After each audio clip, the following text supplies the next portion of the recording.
आज मैं आपके साथ कराची की मशहूर काठियावाड़ी छोले की रेसिपी शेयर कर रही हूँ, जो बनाने में बेहद आसान है और खाने में तो बस क्या कहने।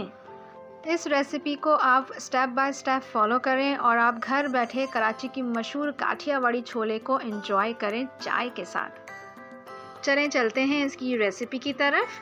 यहाँ पे मैंने जो है ऑयल लिया था 3 टेबलस्पून और जिंजर गार्लिक यानी अदरक लहसुन का पेस्ट इसमें ऐड कर रही हूँ। 2 से 3 मिनट इसको सौते करेंगे हम लहसुन अदरक के पेस्ट को भूनने के बाद यहाँ पे मैंने कुछ मसाले लिए हैं, जिसमें कुटी लाल मिर्चें हैं, चाट मसाला है, पिसी काली मिर्च है, नमक है, हल्दी है और यहाँ पे मैंने कस्तूरी मेथी का इस्तेमाल किया है। सारे मसालों को अच्छे से हम मिक्स करेंगे लहसुन अदरक के पेस्ट के साथ और इसको 2 से 3 मिनट हम मसालों को फ्राई करेंगे, ताकि लहसुन अदरक का जो कच्चापन है वो भूनने से ख़त्म हो जाएगा। 2 से 3 मिनट भून चुके हैं इस मसाले को। अब इसमें हम चना इसमें ऐड करेंगे। मैंने बॉईल किया था 1 कप और 2 से 3 मैंने आलू लिए थे, वो भी बॉईल करे थे जर्दी के थोड़े से कलर में।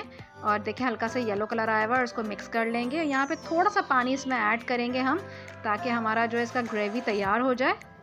यहाँ मुझे पानी थोड़ा कम लगा था, इसलिए मैं थोड़ा सा और ऐड कर रही हूँ, क्योंकि हमने इसकी ग्रेवी तैयार करनी है।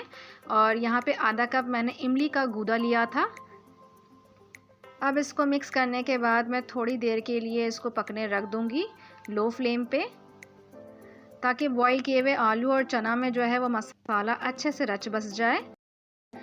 मैंने यहाँ पे कॉर्नफ्लावर की स्लरी बनाई थी, थोड़े से पानी में लेके 1 टेबलस्पून हमने कॉर्नफ्लावर लिया था और 3 से 4 टेबलस्पून पानी था और उसको ऐड करके मैंने इसमें डाला है, ताकि थोड़ा सा थिकनेस चाहिए हमें।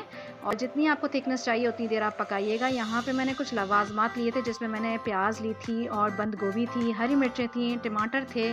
अब बारी आती है इसकी गार्निश की। यहाँ पे मैंने बंद गोभी और प्याज के स्लाइसेस किए हुए थे, वो मैं इससे गार्निश करूँगी।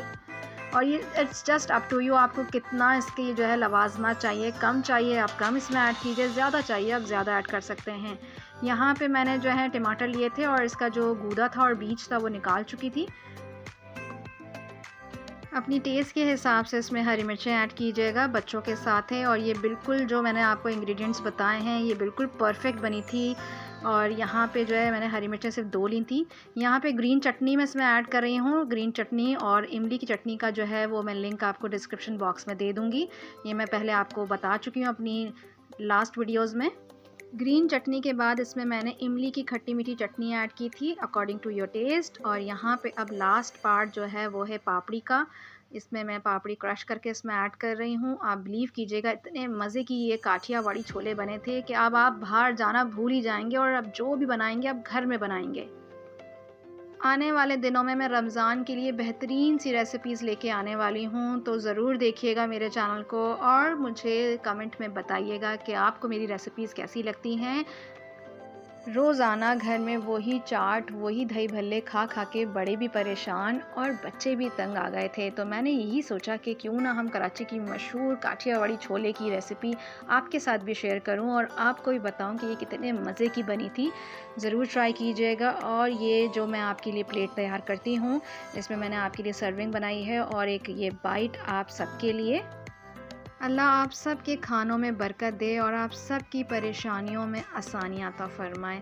ज़िंदगी रही तो फिर आऊँगी एक नई वीडियो के साथ, एक नई रेसिपी के साथ। जब तक अपना बहुत ख्याल रखें और ऐसे ही मज़ेदार सी रेसिपीज़ ट्राई करते रहें और मुझे कमेंट बॉक्स में बताते रहें। जब तक अपना ख्याल रखें, अल्लाह हाफ़िज़।